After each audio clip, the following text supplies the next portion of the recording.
¿Empiezo yo?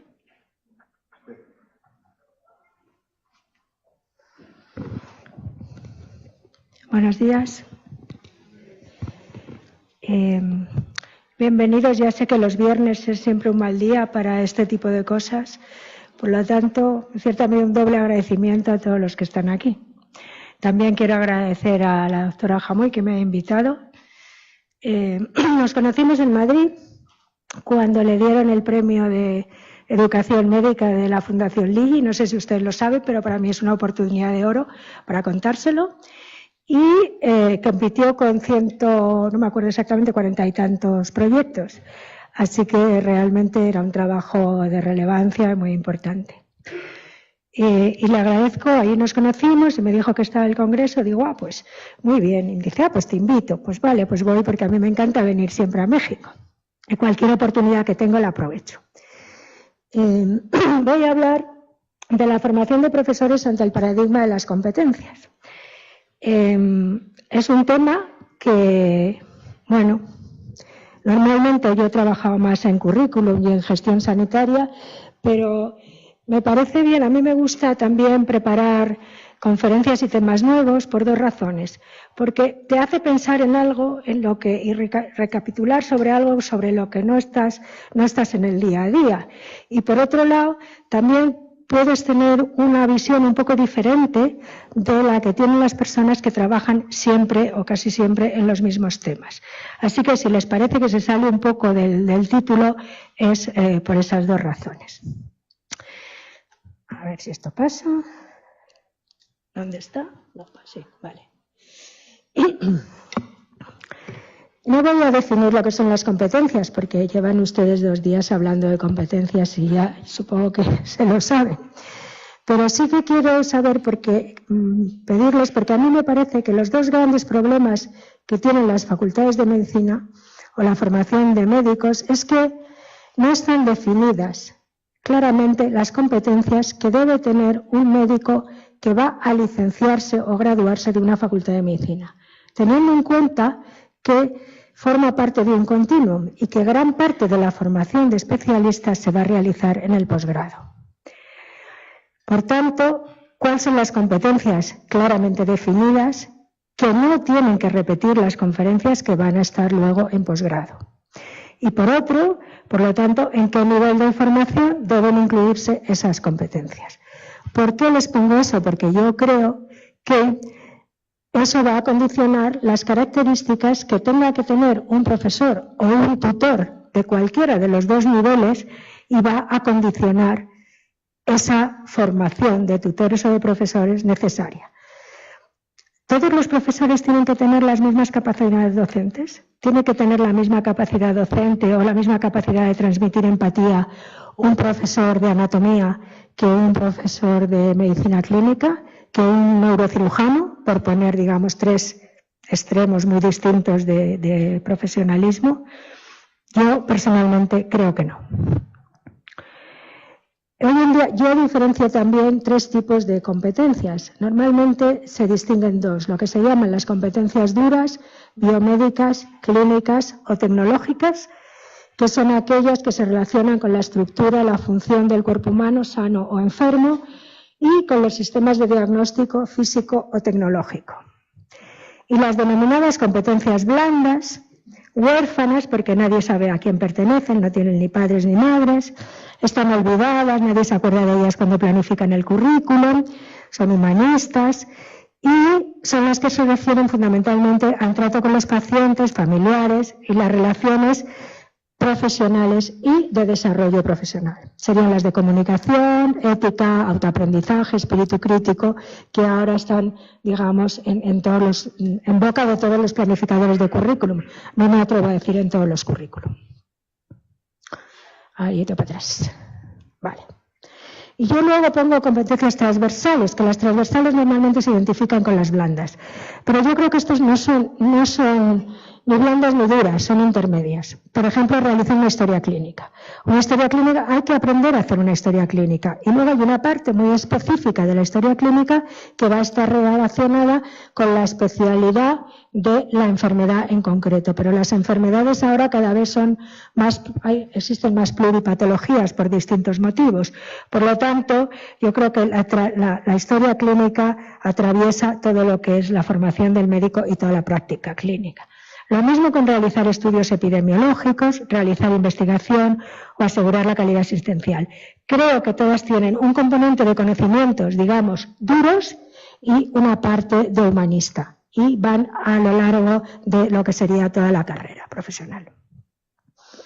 Esta es la distribución de competencias en España. Existe el libro blanco. ¿Me salta una? No, estará detrás. El libro blanco se hizo hace como 8 o 10 años para adaptar los currículum a Bolonia. No se ha adaptado nada a Bolonia, se llama el proceso de Bolonia y no tiene nada que ver con lo que eran los principios básicos y fundamentales del proyecto de Bolonia. Y lo que se hizo fue un poco adaptar los currículos tradicionales a ECTS, diciendo que 10 créditos de clases magistrales equivalían a un ECTS. Y luego se definieron una serie de competencias transversales, duras, blandas, todas las que queramos. Ahí tienen lo que es el... Aquí. Tienen lo que son las competencias duras, que abultan 298 ECTS, créditos europeos, y las blandas 26. Hay otro 36% que es variable porque son las competencias propias de cada facultad. El resto es obligatorio y está definido en créditos, punto por punto, labor por labor. Hay una competencia, que yo la pongo como ejemplo, que es dentro de la medicina legal. Entonces, el objetivo es que un estudiante deberá, al final de su carrera de médico, de graduado o de licenciado, ser capaz de ejercer, de escribir un informe forense o médico-legal con capacidad jurídica. Vamos a ver. Yo digo, si esto lo puede hacer un estudiante de medicina, ¿qué vais a hacer los forenses? Porque si pueden hacer informes con capacidad jurídica, los forenses sobran realmente, ¿no? Entonces, eso está claro que no es una competencia que tenga que tener un estudiante de grado en una facultad de medicina. De esas hay unas cuantas en este programa. Pues no sé, pero esa ha desaparecido. Vale. ¿Hacia dónde va el mundo en esto? El mundo va hacia un aumento de las competencias blandas y transversales. Todos estos programas, que son el programa suizo, que afecta a todas las facultades, el Tomorrow's Doctor de Inglaterra, la Nordic Federation, que todos los países nórdicos tienen el mismo programa, el CalMed de Canadá, que están haciendo, y cuál es la característica de estos programas, y es que tienen un 30% de competencias blandas. Porque han separado, como decía antes, las competencias de pregrado claramente de las competencias de posgrado. Y han dado más impulso o más impacto a todas las competencias que son de comunicación, de autoaprendizaje, tal, que van a va a necesitar ese estudiante durante toda su vida profesional y que no van a estar ligadas directamente con ninguna especialidad. Y eso implica, o se está realizando, porque hay un movimiento y un cambio de paradigma de competencias profesionales y por lo tanto formativas en todo el mundo, que es debido a la globalización. ¿Qué significa eso? Pues que la accesibilidad a Internet, aquí tienen las de los distintos continentes, en Estados Unidos en este momento es del 96%. Prácticamente todo el país está conectado en Internet. Luego tenemos África, que es un 37%, y entre medias la media del mundo es 54%. Internet ha cambiado el mundo. Ahora nos comunicamos de un extremo a otro del globo en milisegundos. No hay más que tener Internet y mandar un mensajito. Y allí lo reciben sin ningún problema. Esto es lo que ha cambiado el mundo y lo que va a cambiar mucho más todavía una vez que todo el mundo esté conectado. ¿A qué da lugar eso que afecta a la práctica profesional y por lo tanto a la formación de médicos y por lo tanto a la formación que tienen que tener los tutores para formar esos médicos? La comunicación. Hoy en día, como decía, hay comunicaciones rápidas. fiables.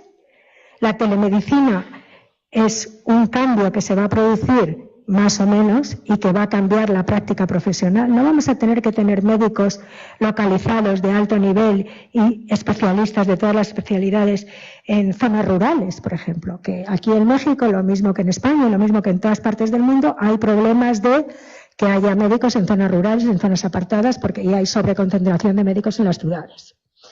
No va a hacer falta, porque hoy en día con los instrumentos digitales, en cualquier parte del mundo se puede tener un aparataje suficientemente digital que haya que saber manejar, que haya que tener un mínimo de conocimientos, pero que en segundos o minutos está en la otra parte del mundo el informe. Y se puede recibir el informe de vuelta en otros 20 segundos. Noruega ha apostado por eso. Noruega ha dotado a todos sus pueblos del norte, que se quedan aislados durante todo el invierno, por sistemas de telemedicina, y en cada pueblo tienen como un centro de salud pequeño con 1 o 2 personas que están conectadas todo el día en Internet. Y todos los informes van al centro de Tromsø, que está a 3.000 kilómetros, que al día siguiente devuelve todos los diagnósticos o otras pruebas.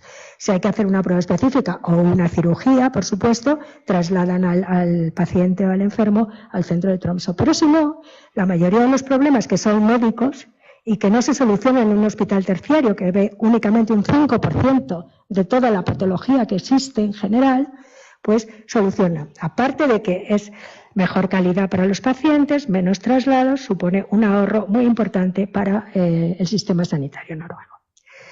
La deslocalización va a cambiarlo todo. Los Estados Unidos están mandando todas las radiografías, todos los informes radiográficos a la India, que tiene muy buenos profesionales, y desde cualquier centro de Houston a Seattle, a donde queramos, los están mandando a la India y al día siguiente tienen el informe radiológico. Eso va a cambiar todo.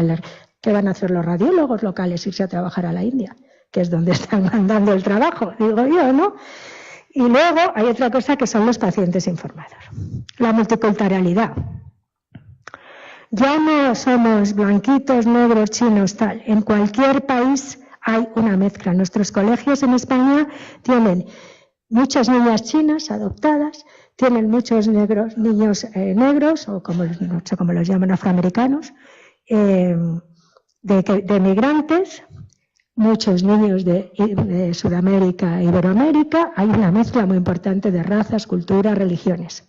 Y luego eso también está dando lugar a migraciones de ciudadanos y de profesionales, bien por problemas económicos o bien por problemas, digamos, laborales. El rápido desarrollo de conocimiento y tecnologías. Oye, antes estudiamos con el libro y el libro duraba 20 años. Ahora no hay un libro de ciencia que dure 20 años. Con suerte hay cosas ya muy establecidas que durarán mucho, pero la medicina prácticamente, sobre todo tratamientos, cada 5 años se renuevan todos. Por lo tanto, tampoco nos sirve cómo vamos a tratar la úlcera de estómago. Ha sido la típica cosa que se ha estado tratando por cirugía hasta que se ha descubierto que era una bacteria durante muchos años. Las nuevas dimensiones éticas. Ayer hablaba la doctora, ¿cómo se llama? ¿Carolina? No, Carolina. Hablaba de la moral y la ética. Y claro, ¿qué ocurre? La muerte digna, la eutanasia. En España hay un debate muy importante a este respecto. La gestión subrogada. En este momento, les pongo el ejemplo de España, por eso lo he puesto, hay 40 familias en Kiev esperando que el consulado les autorice a sacar los niños que habían contratado con un vientre de alquiler, un vientre subrogado. Porque en España la legislación está prohibido. Por lo tanto, no les pueden dar el pasaporte, digamos, a los niños que han nacido de un vientre subrogado. Lleva 2 meses en Kiev esperando a ver cómo lo solucionan, porque son unos niños que ya no pertenecen a la gestante, pertenecen a ellos, ¿no? Los testigos de Jehová. ¿Qué pasa si entra a un hospital y no se le puede hacer una transfusión de sangre a un niño porque sus padres son testigos de Jehová? En Holanda lo han solucionado quitándole la patria potestad a los padres y trasladándolo al juzgado. ¿Y qué les ha pasado después? Que ha habido unos padres que han rechazado volver a recuperar esos niños porque ya no son puros. Entonces ahí tenemos diferencias legales, diferencias étnicas, diferencias religiosas y creencias, porque hay un montón de creencias que afectan al ejercicio de la medicina y que cada vez nos vamos a ver en más situaciones de esas. Por lo tanto, los médicos van a tener que saber cómo afrontar distintas culturas y distintas religiones, con las que ellos probablemente ni están de acuerdo ni conocen, pero habrá que aceptar en cierta medida lo que supone la cultura o la tradición de ese paciente concreto. Pacientes sobreinformados. Ahora los pacientes llegan a la consulta sabiendo más que uno, porque se han estudiado todo lo que hay en Internet sobre su enfermedad, unas veces bien y otras veces mal, y muchos errores, pero desde luego obligan a los médicos a actualizarse. Y a los médicos nos cuesta mucho trabajo decir, pues mire, esto no lo tengo muy claro, lo voy a mirar y ya se lo diré, porque ahora nos van a pillar por todos los lados realmente, ¿no? Y como decía antes, también hay un aumento de las pluripatologías, porque debido a que hay gente que antes, aparte que se vive más, pero a gente que antes, o niños con enfermedades congénitas, que alguien se morían porque no había los medios necesarios para que siguieran viviendo, ahora siguen viviendo. Por lo tanto, todo eso ha cambiado lo que es la perspectiva de las facultades de medicina, del ejercicio profesional y, por lo tanto, de las facultades de medicina. Aunque las facultades de medicina suelen ir con un retraso de unos 15 o 20 años con respecto a las necesidades de ejercicio profesional. Esto requiere un nuevo perfil de médico. Todos esos currículos que les he puesto y otros muchos, y aquí en México están haciendo grandes reformas en muchos currículos en esa dirección, que se considera al médico como un proveedor de cuidados, un gestor de problemas de salud, un comunicador con el paciente aceptando las decisiones del mismo, cosa a la que tampoco estamos acostumbrados, un trabajador en equipo, cosa a la que tampoco se nos enseña, y un líder en salud de la comunidad. Este cambio de perfil implica nuevos profesionales, nuevos métodos de aprendizajes, nuevos profesores. Se pasa a saberlo todo, a buscar soluciones, de repetir tareas, innovar y aprender solo, de trabajar individualmente a trabajar en equipo, de la localidad a la globalización, y por lo tanto eso requiere flexibilidad y capacidad de movimiento. ¿Qué perfil de profesor necesitamos? Que era a lo que íbamos. Bueno, vienen determinadas, yo creo personalmente, por las competencias que deben adquirir los alumnos, puesto que su función es apoyar el aprendizaje. Y estas son los que van más allá, se dice, de las competencias clínicas, es decir, irían a la parte de competencias blandas o transversales de las que también hemos hablado. Y las preguntas son, ¿todos los médicos deben adquirir las mismas competencias independientemente de la especialidad que vayan a hacer o hayan hecho?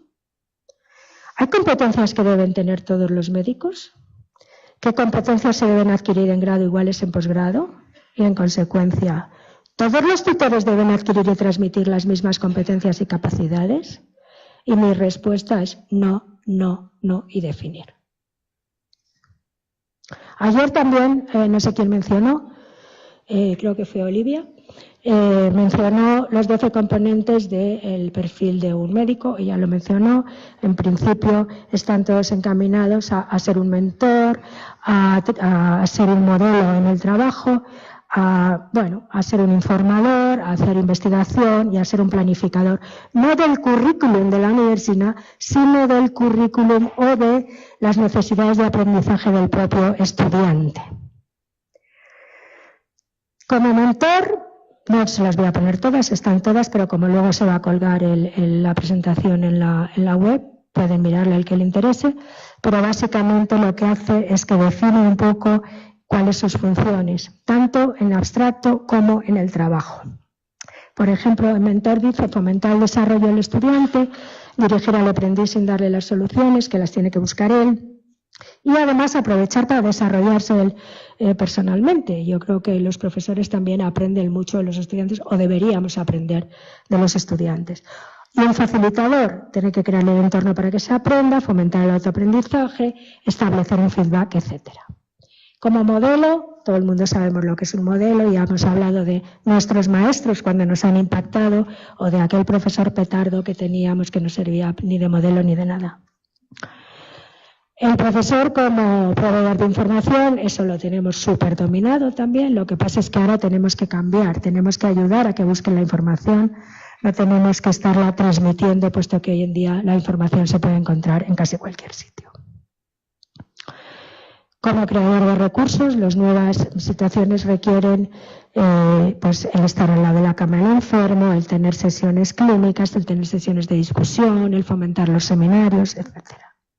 Y como planificador y asesor, ya digo que no es planificador de currículum, que es lo que solemos entender, sino anticipar las necesidades de formación del aprendiz y dirigir ese aprendizaje identificando aquellos objetivos o lagunas que hay. A eso se refiere. ¿Qué contenidos educativos debe incluir la formación de un tutor o de un profesor con estas condiciones para formar ese tipo de médico? Bueno, pues como para cualquier cosa hay que aprenderlo. El problema en las facultades es que los médicos somos profesores sin haber tenido ninguna formación educativa. Y se asume que por ser un buen clínico, un excelente clínico, uno va a ser un excelente profesor o por ser un excelente investigador en básicas, lo cual no es nada cierto. Yo creo que todavía un excelente clínico puede ser un buen profesor más o menos. Ahora, un excelente básico, investigador básico, en algunos casos es más dudoso porque para un tipo de investigación se requieren unas personalidades bastante especiales, no precisamente muy comunicadoras, muy tal. Por lo tanto, ahí mi marido es investigador básico, me lo sé muy bien. No, en todo yo creo que hay personalidades que encajan muy bien, y conozco muchos investigadores que encajan muy bien para la investigación y no encajan para la medicina. Y yo tengo la hija de una amiga, aplicó a Harvard para hacer medicina, la llamaron para hacer la entrevista porque tenía un currículum estupendo y no la aceptaron. Porque le dijeron, señorita, usted es muy inteligente, vale mucho, pero no vale para ser médico porque no tiene ninguna empatía. Dedíquese a la investigación. Y es lo que hizo. Claro, eso lo hacen en España y es discriminador, sexista, todo lo que queramos, ¿no? Pero en Harvard, como les da lo mismo lo que piensen los demás, pues la mandaron a investigación. Y es muy buena investigadora y probablemente lo hicieron bien porque hubiera sido un mal médico. A lo mejor te puedes dedicar al laboratorio, a radiología o a anatomía patológica. Bueno, pues son médicos, pero son médicos con un ejercicio, digamos, un poco particular. No necesita gran empatía porque las piezas de anatomía patológica ni hablan ni nada. Así que ese es el caso. Entonces, tienen que tener capacidad de diseñar casos clínicos y de analizar los casos clínicos que tienen, diseñar sistemas de evaluación que evalúen lo que quieren medir y no otra cosa, que también se da mucho en las facultades de medicina. Me dicen examen práctico y les ponen una pregunta que diga, describa cómo se coloca un yeso. Y yo digo, esto de práctico no tiene nada, esto es teoría pura y dura, cómo se coloca un yeso. No, pero es que es teórico-práctico. Digo, vale, si es teórico-práctico, pues ya vale, entonces. ¿Cómo se utilizan las tecnologías de la información y cómo adaptan? Ahora todos los chicos tienen una tablet, todos tenemos un teléfono móvil. La gente joven ve el mundo a través de un mundo cuadrado. Porque o tienen la máquina de fotos y se van haciendo selfies, ya no ven el monumento o la estatua o lo que sea, solo se ven a sí mismos con la estatua detrás todo el rato, sin contarles que se caen por la muralla china o el Gran Cañón, que van echando para atrás con el selfie y se caen al precipicio. Mundo cuadrado, la televisión, mundo cuadrado, la tablet, mundo cuadrado, el móvil, no sé qué, la Wii. O sea, es que el mundo ahora lo ven a través de una pantalla más o menos pequeña o grande cuadrada. Pues eso, el profesor tiene que ser consciente de eso. Los chicos ya no aprenden como aprendíamos nosotros, aprenden de otra forma y tenemos que adaptarnos a ellos. Y luego, por supuesto, fundamentarse en las bases clínicas, científicas y saber la materia de la que se está hablando, fundamentalmente. ¿Cómo se aprende? Pues lo mismo que aprenden los estudiantes. Si es que en el fondo nosotros estamos aprendiendo a ejercer una parte técnica de nuestra profesión, lo mismo que ellos están aprendiendo la otra parte técnica distinta de la misma profesión. Por lo tanto, se aprende igual, ese aprendizaje de adultos. ¿Y cómo queremos que aprendan? Pues igual que ellos. Mediante talleres, juegos de roles, charlas, conferencias, de los maestros, que también los hay, y el autoaprendizaje, que es en realidad como la mayoría de los profesores aprendemos a ser profesores, autoaprendiendo. Nadie nos enseña, ahora se enseña más, aquí también, y aquí se están haciendo más cursos, y en México yo creo que hay bastante adelanto en esos, en algunos sitios. Claro, México es muy grande, da para mucho, pero realmente aprendemos a base de autoaprendizaje nuestro. Puede haber distintos niveles, y esto es lo mismo que cualquier otro sistema de aprendizaje. ¿Cuáles son los problemas? Ayer los presentaba, no me acuerdo muy bien quién, pero era la falta de preparación, la desmotivación. En el fondo, los médicos se apuntan a la Facultad de Medicina porque quieren ser médicos. No quieren ser profesores de la Facultad de Medicina. Yo no conozco a ningún niño que diga yo quiero ser profesor de la Facultad de Medicina. Conozco a muchos que dicen yo quiero ser médico. Entonces, esto les viene por añadido, porque acaban en un hospital universitario, porque se presentan los... Pero su interés no es ser médico, su motivación no es ser profesor. Y a algunos les repatea. Yo tenía un amigo que era catedrático y decía, qué bueno ser esto de catedrático si no fuera por la horita de clase. Entonces, claro, y eso es lo que define lo que muchos piensan, los estudiantes son un incordio. O sea, seamos realistas. Tú tienes 5 estudiantes en tu servicio, tienes que pasar con 5 estudiantes la consulta y no es lo mismo que si la pasas solo con tu adjunto o con lo que sea, ¿no? En realidad los estudiantes incordian. O sea, mejores o peores, porque claro, te condicionan mucho la vida y tienes que hacer una serie de cosas que si no fuera por ellos no las harías. Luego la motivación ahí es difícil. Encima los incentivos tampoco son buenos, tampoco se les reconoce ni económica ni profesionalmente. Es un voluntarismo increíble el que tienen que hacer. Claro, ¿cómo se quiere que estén motivados así para encima hacer un curso de pedagogía del adulto en los ratos libres que no tengo? Pues la verdad la cosa está complicada. Y esto lo decía Sir Robert Bison en el 96, tiene con el nuevo enfoque de las competencias y de las competencias blancas y lo que tenían que hacer los profesores, y decía, muy a menudo el profesor ha degenerado en una inquietante mezcla de amigo en la sala de clase, de trabajador social y de consejero aficionado. Claro, al final, si no tienes una buena formación, acaba siendo un consejero aficionado o un amigo del alumno, que tampoco es bueno ser un amigo del alumno. Lo mismo muchas veces no es bueno ser un amigo de tu hijo, porque pierdes toda una serie de capacidades que podrías tener en el otro contexto, que no es lo mismo ser padre que amigo y no es lo mismo ser profesor que amigo. Con todo esto, mi conclusión es, necesitamos un nuevo paradigma. Ya no digo médico, sino que se adapte a los nuevos tiempos que se nos avecinan. Que van a exigir flexibilidad, liderazgo, adaptabilidad. El mundo cambia tan deprisa, la facultad cambia tan deprisa y la medicina cambia tan deprisa que o nos adaptamos o, como decía Darwin, moriremos. La globalización está ahí. La gente sigue mirando la localidad, el ombligo. Yo cada vez que dicen, no, ayer alguien mencionó, no, es que estamos formando los médicos de México. Y yo dije, en España tenemos montones de médicos mexicanos. Los españoles están en Alemania, en Inglaterra y en Suecia. Los alemanes están en Suecia, los suecos están en Inglaterra. En España hay montones de médicos sudamericanos. Alemania está llena de médicos polacos. Se mueve fundamentalmente en base al idioma. Los ingleses, que son listos, tienen 5.000 enfermeras españolas contratadas porque se las damos formadas fenomenalmente y no tienen más que aprender el inglés. Les dan 6 meses de curso intensivo y ya las tienen. Se han ahorrado toda la formación de las enfermeras, que se las hemos pagado todos los españoles. Y lo mismo nos pasa con los médicos. Entonces yo creo que los políticos, claro, su vida es de 4 años, porque si a los 4 años no van eso, los eliminan del mapa.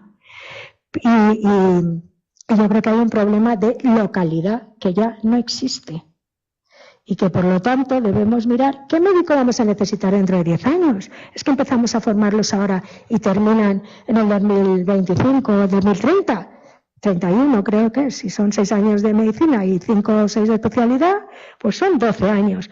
Y los estamos formando con las necesidades de ahora, ni siquiera con las necesidades que van a tener dentro de 10 años. Dentro de 10 años el mundo estará interconectado total. Yo creo que los libros, afortunadamente, espero que sigan existiendo, pero los periódicos, por ejemplo, yo el 90% de la gente que conozco ahora lee el periódico en Internet todas las mañanas. Y eso hay que adaptarlo y hay que hacer. Y eso es lo que yo creo que deberían tener los profesores de medicina, esa visión de futuro para formar a aquellos profesionales capaces de ejercer eficientemente en un mundo dentro de 15, 20 años y todo lo que venga. Yo no lo veré, así que... Y luego el autoaprendizaje es fundamental. Hoy en día casi todos aprendemos por nosotros mismos. El tutor nos puede dirigir, pero nosotros tenemos 40 años de ejercicio profesional en el que nadie nos va a dirigir. Por lo tanto, o aprendemos a hacer eso desde pequeños o iremos mal también. Y nada más, muchas gracias.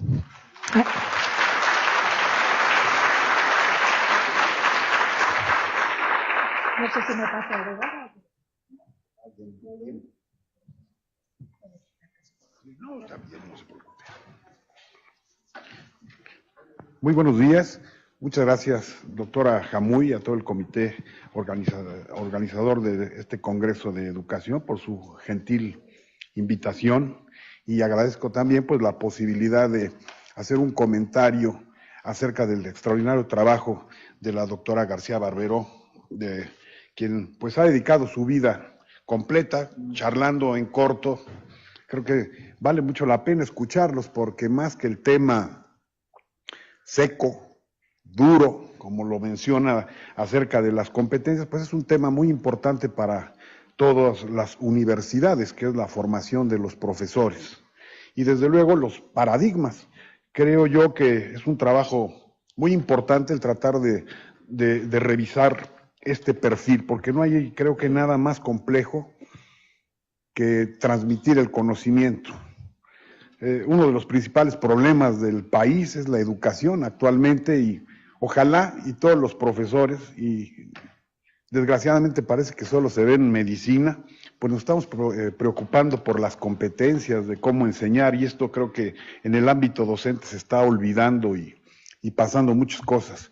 Creo que la medicina, desde el principio, pues va unida a la docencia, no puede separarse la una de la otra, simple y sencillamente porque un médico difícilmente actúa solo, y a lo largo de la evolución de la medicina siempre ha sido un tutor, siempre ha tenido las características que se acaban de mencionar, de liderazgo, de resumen, de trato, y esa pues es una misión de transmisión simplemente.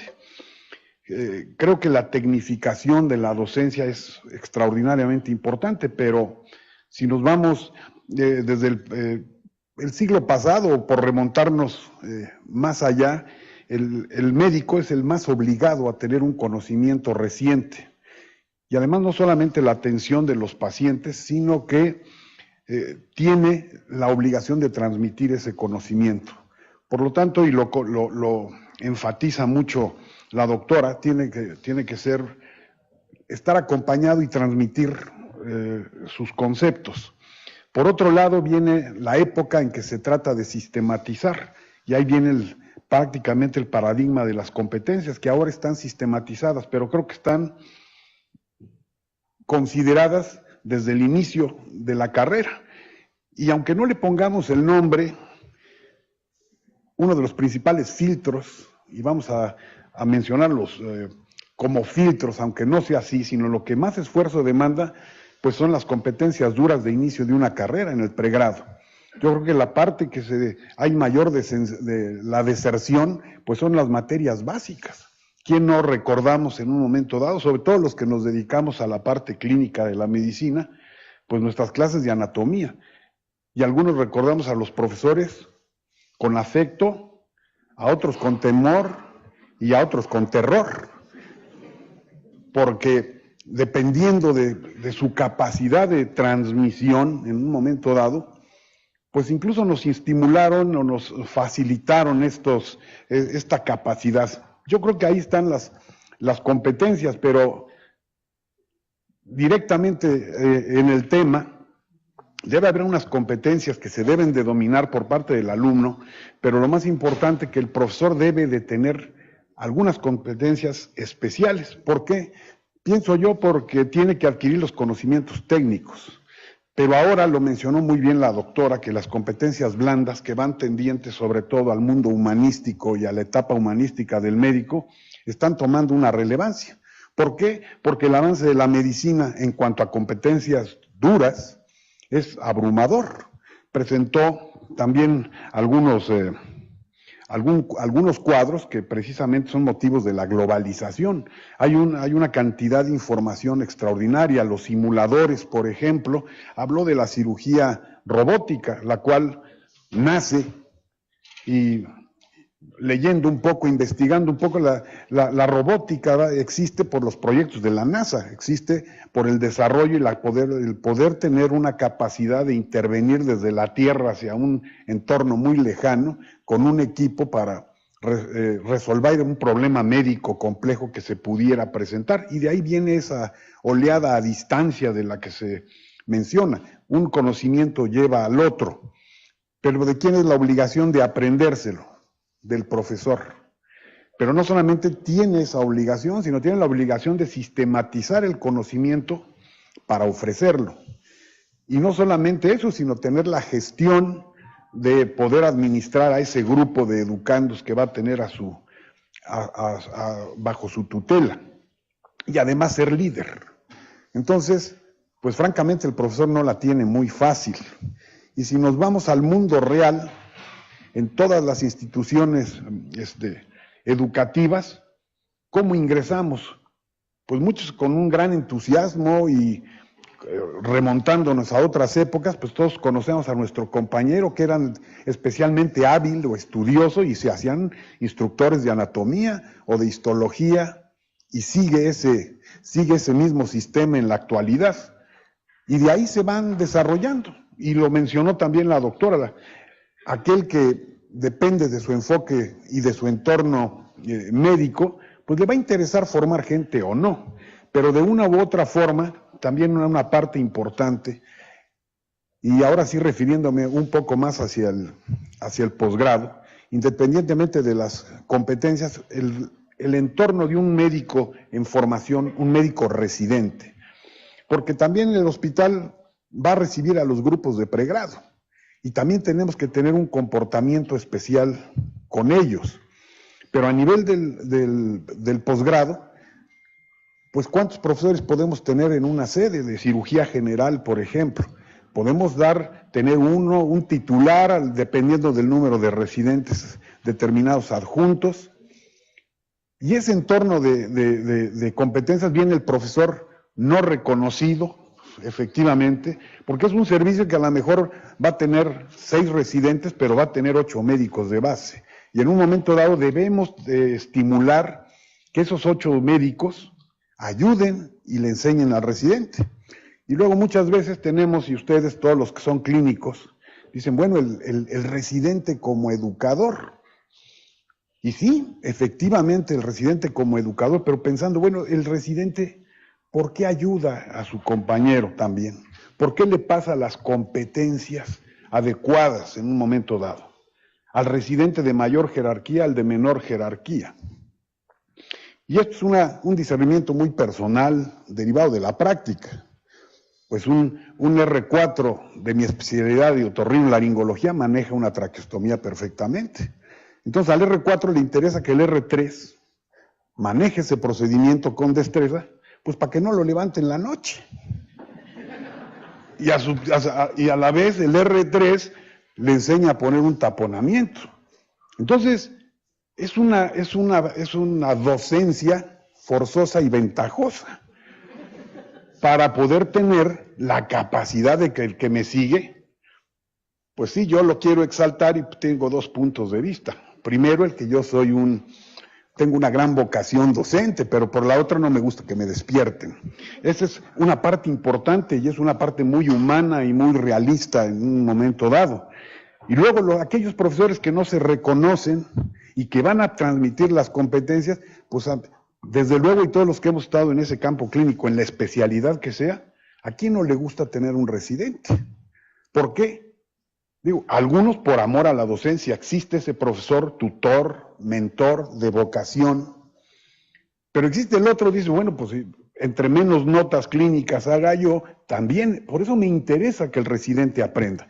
Creo yo que los 2 extremos, y exagerando y caricaturizándolo un poquito, pues ambos extremos son malos.